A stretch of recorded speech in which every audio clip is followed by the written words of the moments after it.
الأمين العزيز الرؤوف الرحيم وعلى آله وأصحابه الأفضلين الأكرمين أجمعين. أما بعد فأعوذ بالله من الشيطان الرجيم.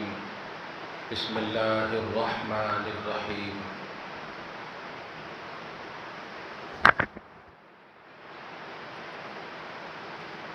يا أيها الذين آمنوا بالله ورسوله والكتاب الذي نزل على رسوله والكتاب الذي أنزل من قبل. صدق الله العظيم. حصول برکت کے لیے درود شریف پڑھ لیجیے. اللہم صلی علی سیدنا و شفیعنا و حبیبنا و مولانا محمد معدن الجود والکرم وعلى آلہ الکرام ابنہ الکریم وآلہ واصحابہ وبارک وسلم صلی اللہ تعالی علیہ وسلم. سورہ نساء سورہ نمبر 4 کی آیت نمبر 136 سے درس کا آغاز ہے. اللہ سبحانہ ارشاد فرماتا ہے، اے ایمان والو، اللہ پر اور اس کے رسول پر اور اس کتاب پر جو اللہ نے اپنے رسول پر نازل کیا اور اس کتاب پر جو اللہ نے قرآن سے پہلے جتنے بھی رسولوں پر نازل ہوئی ان سب پر ایمان لاؤ. ماننا، بلیو کرنا، آدم علیہ السلام سے لے کر حضرت عیسیٰ علیہ السلام تک سارے نبیوں کو اور ان سارے نبیوں میں اور رسولوں میں جنہیں شریعت اور کتاب دی گئی ان سب کو بھی اللہ کی جانب سے حق ماننا یہ ہمارے ایمان میں داخل ہے. آپ عمل تو قرآن پاک پر کریں گے، عمل تو شریعت محمدی پر کریں گے، لیکن حق ماننا ہر ایک نبی کو اور ہر ایک نبی کی شریعت اور کتاب کو یہ ایمان میں داخل ہے. اس آیت میں وہی کہنا چاہتا ہے اللہ. چنانچہ آگے فرماتا ہے، وَمَن يَكْفُرْ بِاللَّهِ وَمَلَائِكَتِهِ وَكُتُبِهِ وَرُسُلِهِ وَالْيَوْمِ الْآخِرِ، اور جو بھی اللہ، اس کے فرشتوں، اس کی کتابوں، اس کے رسولوں اور آخرت کے دن کا انکار کرے گا، فقد ضل ضلالا بعیدا، تو دور کی گمراہی میں جا بسے گا. دور کی گمراہی کا مطلب یہ ہے کہ گمراہی سے وہ قریب ہو جائے گا اور ہدایت سے دور ہو جائے گا. آیت نمبر 137 میں فرماتا ہے، ان الذین آمنوا ثم کفروا، بے شک وہ جو ایمان لائے، ثم کفروا پھر کافر ہوئے، ثم آمنوا پھر ایمان لائے، ثم کفروا پھر کافر ہوئے، ثم ازدادوا کفرا، لیکن تیسرے راؤنڈ میں اس کو ایمان کی توفیق نہیں بلکہ کفر میں بڑھ گئے، تو لم یکن اللہ لیغفر لہم، اب اللہ کے پاس نہیں ہے کہ اسے بخش دے. اگر یوں ٹرن کر لینا دیتا تو بخش دیتا. یاد رکھے گا، ایک شخص ہے جو اپنی عمر کی آخری پڑاؤ کو پہنچ چکا ہے، 90 ایئرس ہے، یہاں تک کہ ان کے اور جنت کے درمیان بالکل کچھ فاصلہ ہے، اور پوری عمر ایمان میں گزارا ہے، عمل صالح میں گزارا ہے، لیکن آخری لمحے میں اس سے کفر سرزد ہو گیا، معاذ اللہ. تو اللہ پاک پاسٹ کے ایمان اور عمل صالح کو نہیں دیکھے گا، اس کے لیے جہنم واجب ہو جائے گی. ایسے ہی ایک شخص ہے جس کے پورا اپوزٹ آپ ہے، کفر کے دلدل میں اپنے آپ کو گزارا ہے، یہاں تک کہ ہوش و حواس کی دنیا پا کر اس کے اور موت کے درمیان یا جہنم کے درمیان کچھ فاصلہ تھا کہ سڈنلی ایمان کی توفیق مل گئی. ایمان کی توفیق مل گئی تو اللہ پاک پاسٹ کے کفر کو اور بدعملیوں کو نہیں دیکھے گا، جنت دے دے گا۔ اسی لیے ہم سب خاتمہ بالخیر کی دعا مانگتے ہیں، اور اسی لیے میں ہمیشہ بیانوں میں، تقریروں میں کہتا ہوں کہ عمل پر ڈیپینڈنٹ نہیں ہونا، عمل پر ڈیپینڈنٹ نہیں ہونا، عمل کرتے چلے جائیے، یہ اچھی چیز ہے، لیکن ایمان کی خیرات مانگیے، ایمان پر قائم رہنے، اس پر خاتمہ پر، اسی بیس پر آپ کا سب کچھ ہوگا، اس کی خیرات۔ باقی آپ کے اعمال صالحہ آپ کی جنت کی کیٹیگری کو بڑھاتی ہے، یہ چیز ایسی بڑھائے گی۔ جنت ایمان کی بنیاد پر، نجات ایمان کی بنیاد پر، تو اخروی نجات اور کامیابی کا راز ایمان ہے۔ چنانچہ رب کہتا ہے جو ایمان لا کر کفر کریں گے، پھر ایمان لائیں گے، پھر کفر کریں گے، لیکن تیسرے راؤنڈ میں اسے ایمان کی توفیق نہیں ملے گی، کفر کے دلدل میں پھنستا چلا جائے گا، تو اب اللہ نہیں اس کو بخشے گا اور نہ ہی اسے ہدایت کی راہ دے گا۔ اس سے یہ بھی بات معلوم ہوئی کہ اللہ پاک نے بندوں کو موقع تو دیے ہیں، اب اس موقع کو بندوں کے حوالے کر دیے ہیں کہ کیسے یوز کرنا ہے۔ ایک چھوٹی سی بات ہے، ابھی آپ گھر میں ہوں گے، آپ کا نفس کہہ رہا ہوگا تھوڑا سو رہتے ہیں، لیکن حیا علی الصلاح کی جب آواز آئی آپ کے کان میں، خوف الہی نے آپ کا کہا نہیں نہیں نہیں نہیں، یہ نفسانیت، یہ شرارت نفس ہم کو روک رہی ہے، چلتے ہیں اللہ کی بارگاہ۔ تو دونوں آپ کے اندر ہی ہچکولے کھا رہی تھی، جاؤں نہ کو جاؤں، جاؤں نہ کو جاؤں، ذرا آدھا میں ابھی ہے نا 5 منٹ، ابھی ہے نا 10 منٹ، اس طرح سے جو ہو رہے تھے، یہ اس کو آپ نے تج دیا اور اللہ کی بارگاہ میں آ گئے۔ یہ کیوں؟ کیا یہ آپ کے حوالے کیا ہے اللہ نے؟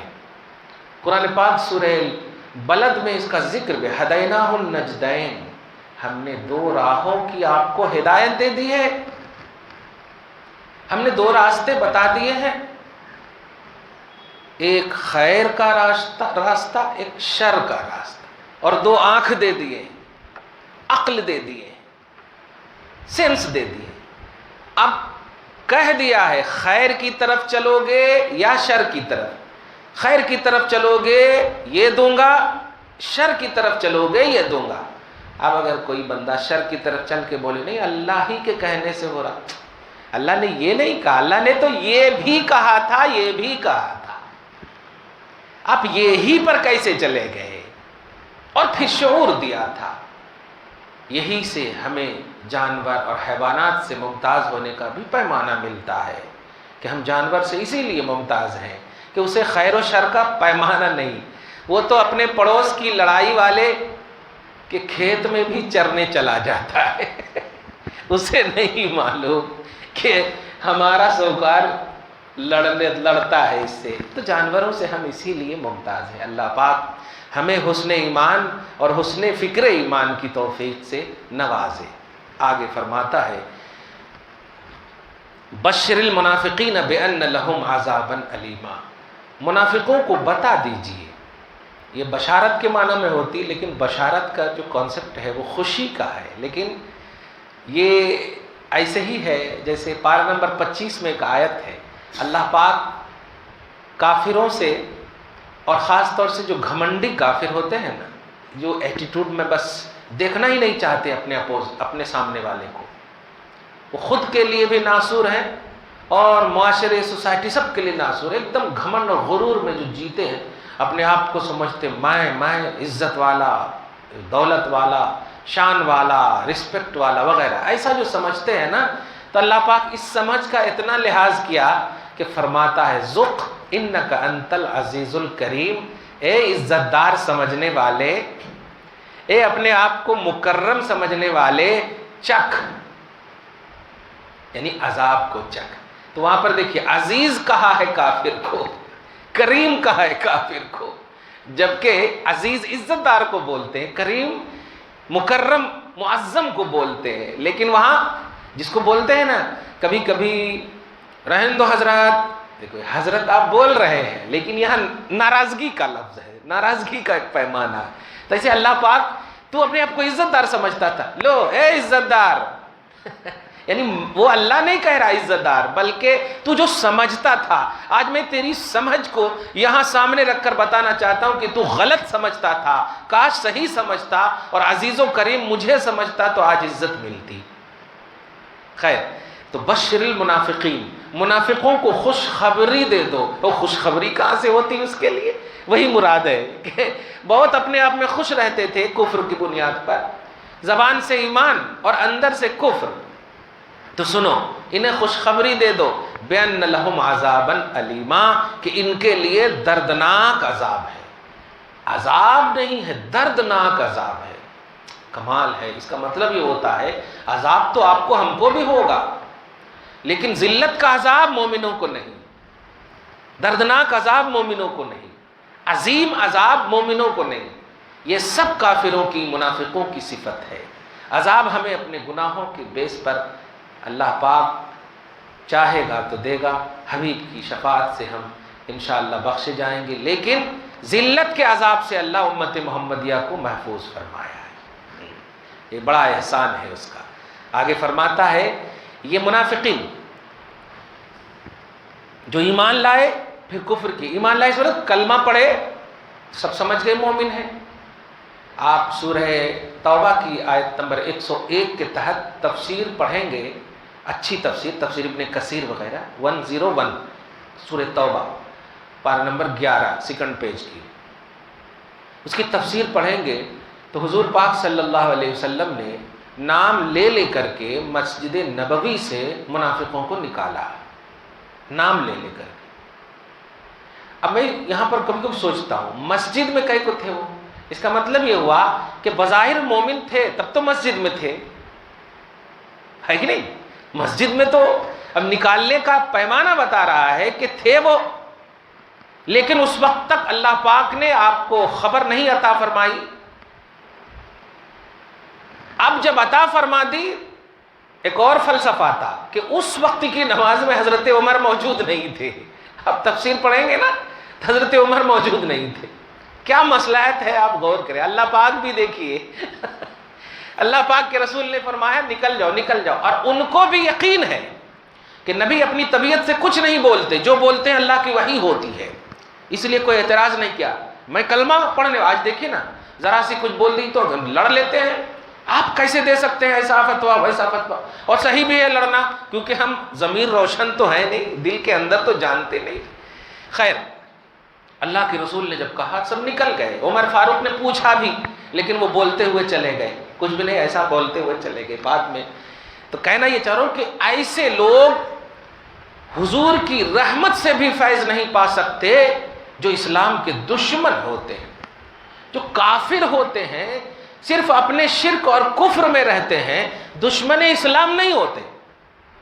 بہت سارے ایسے کافر کو آپ دیکھیں گے, ہم ابھی مسجد بنانا شروع کریں تو بہت سارے کافر آ کر بیلداری کرتے کہ نہیں, کام کرتے, مسجد بناتے, الحمدللہ, صحیح ہے کہ نہیں. ہم اپنے گھروں کو کافروں سے بنواتے. بہت سارے گھروں میں ہمارے مطلب معاشرے کی کافر بیٹیاں عورتیں کام کرتی ہیں, ہے نہیں, پوچھا لگاتی وغیرہ وغیرہ. تو ہر کافر منافق نہیں ہوتا, لیکن ہر منافق کافر ضرور ہوتا. ہر کافر منافق نہیں ہوتا. منافق بہت بڑا اللہ کی بارگاہ کا بہت بڑا ناراضگی کا قوم ہے. اللہ بہت ناراض ہوتا ہے اس سے. جو کافر کے گھر میں پیدا ہو گئے, اللہ کی توحید اس تک نہیں پہنچی, رسالت کا پیغام مطلب نبی کا پیغام نہیں پہنچا, کوئی اس تک نہیں پہنچا, تو عذاب میں تخفیف ممکن ہے. عذاب میں تخفیف ممکن ہے. جہنم تو واجب ہے, طے ہے, لیکن عذاب میں تخفیف ہوگی. لیکن جو منافق ہے وہ عذاب میں تخفیف نہیں ہوگی, جہنم کے سب سے نچلے طبقے میں اس کو ڈالا جائے گا.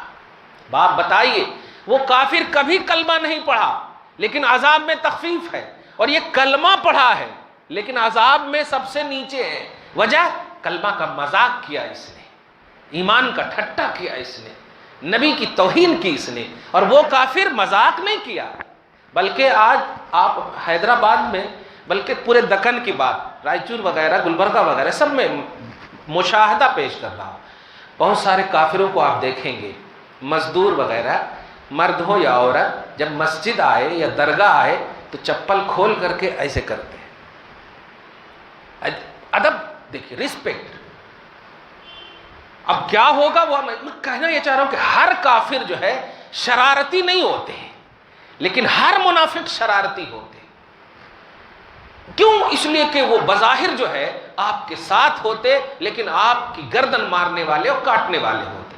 لیکن کیا جو کافر آپ کے دوست ہوتے، آپ ایک دکان میں بیٹھ کر کے آپ بھی سودا خرید رہے ہو، وہ بھی سودا خرید رہے. اور حیدرآباد وغیرہ کی سرزمین پہ تو سلام بھی بہت سارے لوگ کرتے ہیں. یہاں کی اردو ادب، یہاں کی ثقافت پہچاننے ہی میں ایک دم بالکل یہ لگتا ہے پہچان نہیں پائیں گے، اور سلام کرتے ہیں. اب جواب کا کانسیپٹ الگ ہے، لیکن میں کہنا چاہ رہا ہوں کہ ہر کافر منافق نہیں ہے. منافق سمجھیے، منافق اسے کہتے ہیں جو دشمن اسلام ہو، مخالف اسلام ہو، اسلام کی ضد اس کے اندر ہو، اسلام کی مخالفت ہو، اسلام کو ختم کرنے کی آپ کے اندر رہ کر کے وہ کوشش کریں. ایسوں کو اللہ کہہ رہا ہے نہ میں بخشوں گا اور نہ ہدایت دوں گا. اس کا مطلب یہ ہوا گستاخ رسول سے ہدایت کی توفیق چھین لی جاتی، دشمن اسلام سے ہدایت کی توفیق چھین لی جاتی. سمجھ رہے نا؟ اللہ پاک غارت کرے فرانس کے اس صدر کو جس نے اسلام کے لانے والے پیارے آخری نبی محمد عربی صلی اللہ علیہ وسلم کے حوالے سے معاذ اللہ ثم معاذ اللہ خاکے بنانے کی. کتنی تکلیف دہ بات ہے یہ. حضور خدا کی قسم، رحمت تو سب کے لیے آئے ہیں، یہ مومن کے لیے صرف رحمت نہیں ہے. اتنے بڑے ملک کا صدر اور اتنا نالج بھی نہیں کہ یہ پیغمبر کیسے ہیں، کیسے اس منچ پر بیٹھ گئے، کیا کیا تھا. ارے وہ تو ایسے ہیں کہ اگر قوم نے ظاہری طور پہ ستانے کی ٹھان لی تو اپنا وطن چھوڑ دیے، اپنا گھر چھوڑ دیے. ہجرت کا تصور یہی تو ہے. اور ان کے عاشقوں نے بھی سب چھوڑ دیا اور ایسی جگہ گئے جہاں نہ گھر ہے نہ کچھ ہے. نہیں، ہسٹری نہیں جانتے مگر جانتے ہیں یہ لوگ شرارت ہے، بس نفاق ہے، سب جانتے ہیں.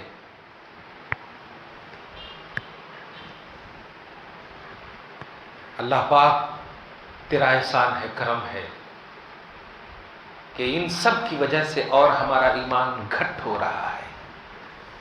مومن کا ایمان گھٹ ہو رہا ہے.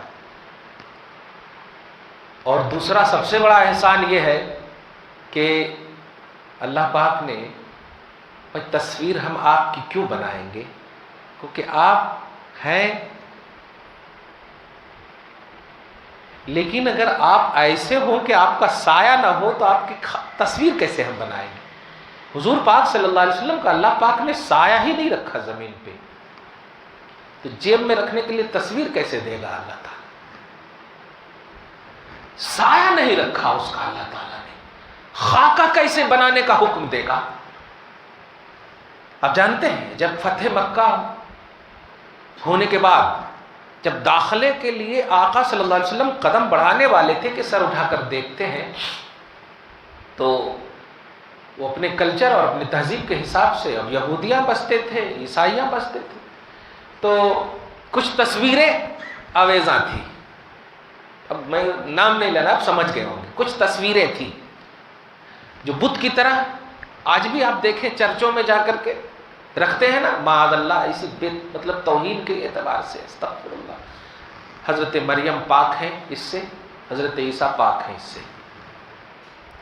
تو اللہ کے رسول صلی اللہ علیہ وسلم نے سب سے پہلے حضرت علی کو ساتھ لے کر کے ان تصویروں کو نکلوایا. اب آپ بتائیں، سب سے افضل محمد الرسول اللہ ہے. ہونا چاہیے یہ تھا کہ ان تصویروں کو اپنے پاس رکھ لیتے. تصویر تو اچھی تھی نا، جس کی طرف نسبت تھی اچھی تھی، لیکن آپ نے نکالا پھر داخل ہوئے.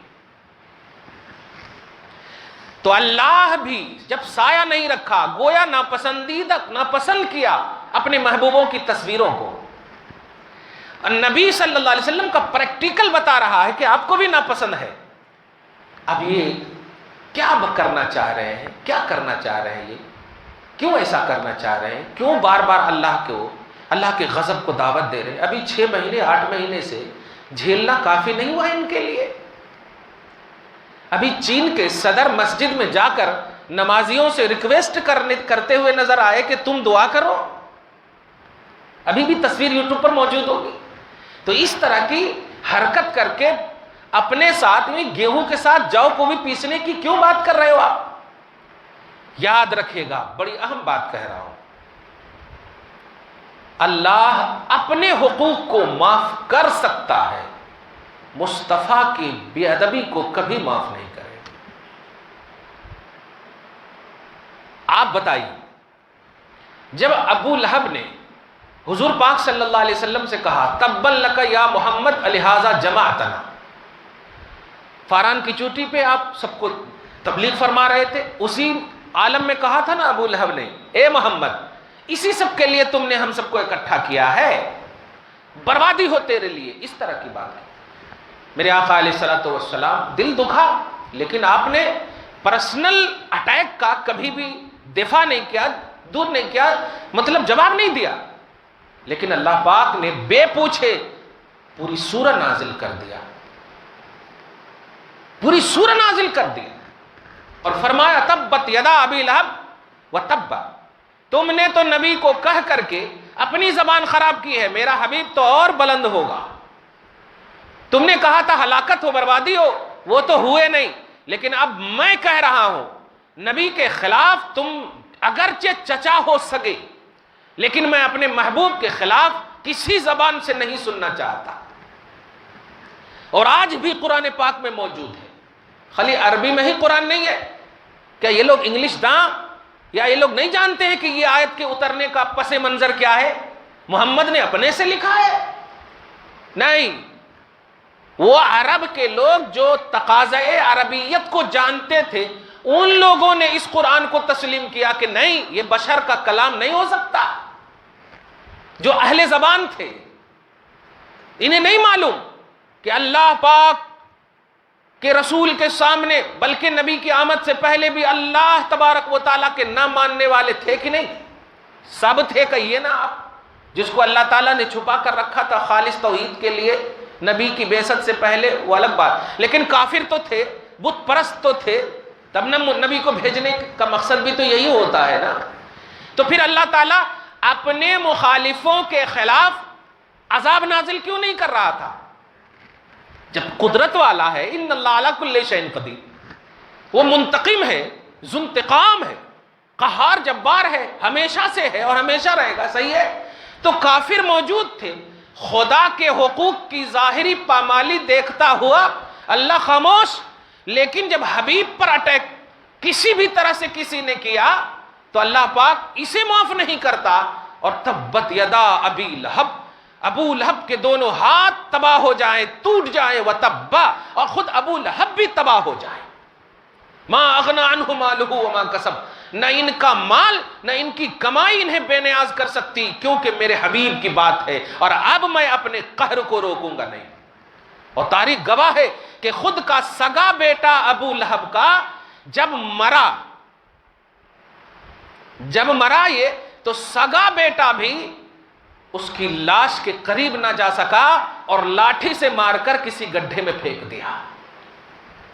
کچھ دن پہلے یہاں کا بھی ایک سپوت باپ کی لاش میں نہیں جا سکا تھا. سمجھ رہے نا؟ ہاں. اللہ پاک، تمہیں بتانے جا رہا ہوں کہ اللہ کے حقوق یعنی نماز، حج، زکوٰۃ، روزہ جو ریلیٹڈ آف الوہیت ہے، اللہ کے حقوق کی اگر ظاہری طور پر کبھی کمی بیشی ہو جائے، خدا کی قسم اللہ معاف کر سکتا ہے. لیکن نبی کے معاملے میں کسی بھی طرح سے اللہ پاک معاف نہیں کرتا. وہاں سگے کو بھی نہیں دیکھتا. آپ ہم سب کیا ہو آپ سوچ سکتے ہو. وہاں گھر والے جو سگے چچا ہیں اسے نہیں دیکھا. اور آج بھی قرآن پاک کی آپ تلاوت کرتے ہیں تو آپ ہم سب کبھی بھی نفاق کی دنیا یا نفاق والوں سے ہمیشہ بچنے کی کوشش کریں، ہمیشہ بچنے کی۔ آپ گنہگار ہو سکتے ہیں، آپ باغی نہ ہونا، آپ شرارتی نہ ہونا، آپ ظالم نہ ہونا، کیونکہ پھر اللہ تعالیٰ ہدایت سے محروم کر دے گا اور توفیق کو سلب کر لے گا۔ منافق کا یہی کانسیپٹ ہے کہ وہ بظاہر کلمہ پڑھتے ہیں لیکن حقیقت میں وہ بڑے شریر کافر ہوتے ہیں۔ رب کہتا ہے کہ الذین یتخذون الکافرین اولیاء من دون المؤمنین، یہ منافق وہ ہے جو کافروں کو اپنا دوست سمجھتے ہیں اور ریئل میں مومنوں کو دشمن سمجھتے ہیں۔ اب ہم تو نہیں کہہ رہے، جو کافروں کو اپنا دوست سمجھتے ہیں۔ آپ نے دیکھا ہوگا، سنا ہوگا، آج بھی یوٹیوب پر موجود ہے، ایک نام کے مسلمان ایسے بھی ہیں یہاں جو کہتے ہیں کہ مسلمانوں کے لیے بھارت جیسا دیس اور ہندو جیسا دوست کہیں نہیں مل سکتا۔ سنے ہوں گے یہ جملہ، بھارت جیسا دیس اور ہندو جیسا دوست نہیں مل سکتا۔ یہ کٹر منافق ہیں ایسے جملے کہنے والے، یہ مومن نہیں ہو سکتے۔ ہم اپنے ایمان پر، اپنے عمل صالح پر، اپنے حقوق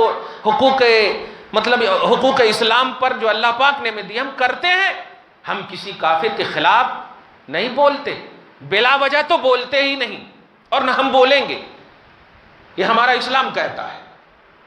دفاع کے طور پر اگر ہم پر اٹیک ہو رہا تو ہم دفاع کریں گے، وہ بھی اپنے مذہب کا، اپنے آپ کا۔